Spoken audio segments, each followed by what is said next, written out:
Well, hello there, my silent little screamers, and welcome back to 31 Films of Halloween, day 20. And y'all still here. Warms my heart. If you like this video and you would care to subscribe to my YouTube channel, you can find me at the handle below at Another Scream Queen 76. No, that is not my age.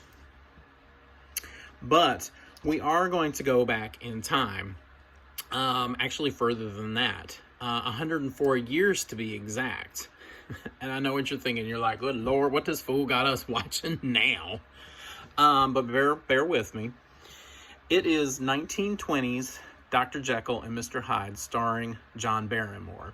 And if that name sounds familiar, it's because he is the grandpa of this pretty young lady up here, Miss Drew Barrymore.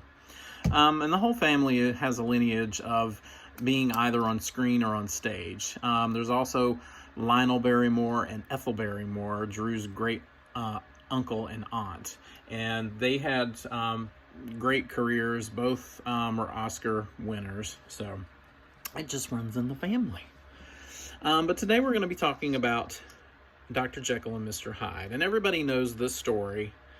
It's been remade. There's been parodies, so many different variations of this story by Robert Louis Stevenson. But it focuses on Dr. Jekyll, who is a man of science.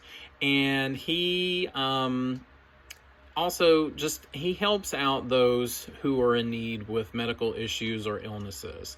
He's a very selfless individual.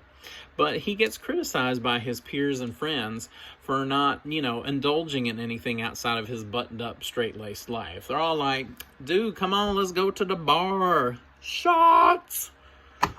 But Dr. Jekyll is resistant. However, he is intrigued about the two sides of the human personality. The more noble and prudent side as opposed to the more dark and lascivious half. And he starts to get ideas about how to separate both without affecting the soul. That's some deep stuff, y'all. So he whips up some kind of potion in his little lab kitchen. I don't know. It's probably meth or something. Who knows? But he drinks it down. And the change is instantaneous. He starts convulsing and trembling and just all kinds of crazy business. And he turns into this alter ego that he refers to as Mr. Hyde, which is appropriate because that's the side of him, of course, that he has to hide from the world. Well, Mr. Hyde is a no good, just foul individual. I mean, he ugly. I mean, God. I was like, if you came up to me, I'd be like, you better bibbity-bobbity back up because I ain't got no time for your all this business. I mean, you can see it right there. It is not attractive. He is not going to grace the cover of People magazine as the sexiest man alive. I guarantee it. So, every time Dr. Jekyll transforms into Mr. Hyde, his appearance becomes more homely and more just evil looking. And soon it gets to the point where he doesn't really have control anymore, and he runs out of the antidote that'll turn him back into Dr. Jekyll. So he really can't resist the urge sometimes to change into this alternate personality. And then he becomes responsible for the death of a child and also the murder of his future father-in-law. So this movie, it doesn't have the technical, the technology that films today do for the transformation scenes. There's another version of this film from 1932 with Frederick March, and the transformation scene is a lot more visually striking.